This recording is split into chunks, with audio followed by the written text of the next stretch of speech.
अस्सलाम वालेकुम एवरीवन, कैसे हैं आप सब। गाइस, बहुत से लोग कंफ्यूज होते हैं। अक्सर लोगों के ज़हनों में ये सवाल होता है कि मैनिफेस्टेशन प्रोसेस के दौरान अभी तक जब मतलब आपकी डिज़ायर जो है वो आपको रियलाइज़ नहीं हुई है, तो इसके दरमियान हमें क्या करना चाहिए। मतलब आप विजुलाइज कर रहे हो, एफर्मेशंस कर रहे हो, टेक्निक्स कर रहे हो और living in the end state में भी हो, और इस दौरान मतलब एक वेटिंग प्रोसेस होता है, लेकिन आपने वेट भी नहीं करना होता उसका, बस फील करना होता है कि वो चीज़ है ऑलरेडी आपके पास। तो उस दौरान में हमें उस अरसे में करना क्या चाहिए, क्या कोई एक्शन लेना चाहिए। तो देखते हैं नेविल गोदार्ड इस बारे में क्या कहते हैं।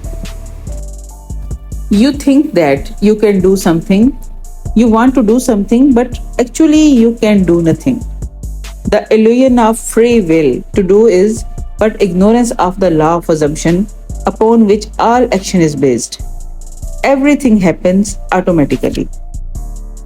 तो इससे पता चलता है कि हम जो लॉ ऑफ अजम्पशन क्या है, मतलब हम उसकी जो टेक्निक कर रहे हैं, जो रीप्रोग्रामिंग कर रहे हैं, जो हम अपनी थॉट्स कर रहे हैं, एफर्मेशंस कर रहे हैं, जो हम सेल्फ कन्वर्सेशन कर रहे हैं, सारी टेक्निक्स जो हम कर रहे हैं सिर्फ living in the end state में रहने के लिए और ये फील करने के लिए कि वो चीज़ हमारे पास ऑलरेडी है जो हमें चाहिए। तो इस पे फिर कुछ ये सोचना कि हम कुछ करें, तो ये एक किस्म का मतलब आप उस चीज़ को इग्नोर कर रहे हो, उस चीज़ को, वो मकसद ख़त्म हो जाता है। तो हर चीज़ आपसे खुद ब खुद ऑटोमेटिकली होगी। आपके पास इस तरह के इवेंट्स आपके साथ होंगे, आपके पास लोग इस तरह के आएंगे, खुद ब खुद एक चेन बनेगी जो आपको उस मंजिल तक लेके जाएगी। हमें सिर्फ करना ये होगा कि हम अपनी सोच को अलाइन करें। हम जो सोच रहे हैं और जो कर रहे हैं वो हमारी विश फुलफिल्ड स्टेट से ही हो। मिसाल के तौर पर आज मैं आपको मिसालें देती हूँ इस बारे में कि मतलब किस तरह से हमने एक्ट करना है, किस तरह से हमने फील करना है जब हम मैनिफेस्टेशन कर रहे होते हैं। तो आप बिलफर्ज मिसाल के तौर पे, फॉर एग्जांपल, ठीक है, आप अभी जॉबलेस हैं और एज्यूम कर रहे हैं कि आपकी, क्योंकि आपको जॉब पानी है अच्छी, तो आप एज्यूम करें कि आपकी जॉब बहुत अच्छी है, सैलरी बहुत अच्छी है। लेकिन जब आप अपनी खाली जेब और सारा दिन की फरागत देखते हैं तो आपका लॉजिकल माइंड कहता है कि अबे ये तो क्या बकवास कर रहा है, इससे तो कुछ नहीं होने वाला। तो आप ये कर सकते हैं कि हाँ, मुझे बहुत अच्छी जॉब ऑफर हुई है। आप इमेजिन कर सकते हैं कि आप बहुत अच्छा इंटरव्यू देकर आए हैं और अब बस आप को सिलेक्ट भी किया जा चुका है, आपको लेटर भी आ चुका है, आप ज्वाइन करने वाले हैं। इसके लिए कुछ करने की ज़रूरत नहीं है, बस आपने विश फुलफिल्ड स्टेट से ही इमेजिन करते रहना है, सोचते रहना है, अफर्म करना है कि मतलब आपको सब मुबारकबाद दे रहे हैं कि बहुत अच्छी जॉब आपने हासिल कर ली। आप अपना रूटीन किस तरह से सेट करने वाले हो ये सोचना है। अपनी वार्डरोब को सेट करोगे, अपनी चीज़ें इस तरह तरतीब से रखोगे कि सुबह जाते हुए हर चीज़ आपको अपनी जगह पे मिले। अपनी सैलरी के बारे में प्लान करोगे कि जब ये सैलरी मिलेगी तो इसे कैसे स्पेंड करना है, आप एक लिस्ट बना सकते हैं उसके लिए। तो ये सब फिर जो है वो विश फुलफिल्ड स्टेट से ही थिंक कर रहे होगे आप, ठीक है, यानी थिंकिंग फ्रॉम द एंड होगा ये।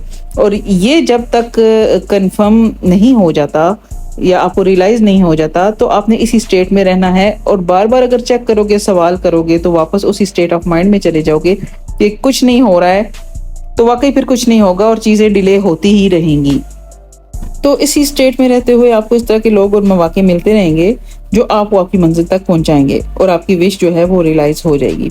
ऐसे ही किसी भी ख्वाहिश, किसी भी मकसद को पाने के लिए किया जा सकता है। दूसरे मुल्क जाना चाहते हो तो सबसे पहले आप उस कंट्री की कुछ वीडियोस देखोगे, तस्वीरें देखोगे, खुद को वहाँ पर घूमता फिरता फिर इमेजिन करोगे। आपको इसके लिए वीज़ा अप्लाई करने या ज़्यादा पैसा जमा करवाने की भी ज़रूरत नहीं है। अगर आपने ऑलरेडी वीज़ा अप्लाई किया हुआ है तो भी आप ये कर सकते हैं। नहीं किया हुआ, इतनी ताकत नहीं है या अपॉर्चुनिटी नहीं है, तो सिर्फ और सिर्फ खुद को वहाँ पर घूमता फिरता इमेजिन करें, जॉब करता हुआ, घर वापस आता हुआ। वहाँ के घरों के हिसाब से आप अपना एक घर इमेजिन कर सकते हैं। सारा दिन आप खुद को वहाँ पे मेंटली इमेजिन करें। मतलब ज़रूरी नहीं कि आप फिजिकली उसको इमेजिन करें कि आप वहाँ पे हैं, आप मेंटली अपने आप को वहाँ पर महसूस करें। अच्छा देखें, जब हम हकीकत में कहीं जाने का प्लान करते हैं तो इसके बारे में सोचना पहले से शुरू कर देते हैं। आपने कभी गौर किया, आप आपको किसी दूसरे शहर में जाना हो या कहीं अपने बहन भाई के घर जाना हो, तो मेंटली आप ऑलरेडी वहाँ पे होते हो।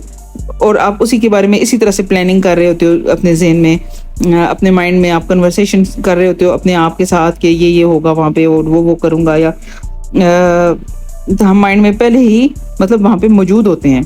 बिल्कुल ऐसे ही नेचरली आप जिस तरह से सोचते हो वही स्टेट ऑफ माइंड होना चाहिए। मतलब कि अगर आप ये सोचोगे कि आप ऑलरेडी इस कंट्री में हो तो ये मुश्किल हो जाएगा, क्योंकि आपके सेंसेस जो आपको बता रहे होंगे कि अभी तुम वहां नहीं हो, तो इस तरह से आप कंफ्यूज हो जाओगे, फेड अप हो जाओगे। हाँ, अगर इस तरह से सोचो कि आप बस वहां जाने ही वाले हो, अपनी थिंकिंग को वहां जाने के हिसाब से अलाइन करो और वहां के मुताबिक प्लानिंग करो। ज्यादा से ज्यादा खुद को वहां पे इमेजिन करो, खुद को बार बार बताओ कि बस ये होने ही वाला है, बिल्कुल ऐसे ही जैसे अगर वाकई आपका वीजा लग गया होता तो आप सोच रहे होते। तो गाइज, वीडियो पसंद आए तो लाइक शेयर और सब्सक्राइब जरूर कीजिएगा। अगर आपको लगता है कि ये वीडियो आपको सपोर्ट करती है या वीडियो आप के किसी काम आती है तो इस चैनल को जरूर सब्सक्राइब कीजिएगा। मेरा नाम सहर है। मैंने law of assumption, law of attraction इनको डीपली स्टडी किया, डीपली ऑब्जर्व किया और एक्सपीरियंस भी किए और इस नतीजे पे पहुंची कि ये वाकई काम करता है। मैंने बहुत सी चीज़ों को इंटेंशनली मैनिफेस्ट किया है और बहुत कामयाबी मिली है। कामयाबी की इस जर्नी में गाइस मैं आपको भी साथ लेके चलना चाहती हूँ। नेक्स्ट वीडियो तक इजाज़त दें। Take care.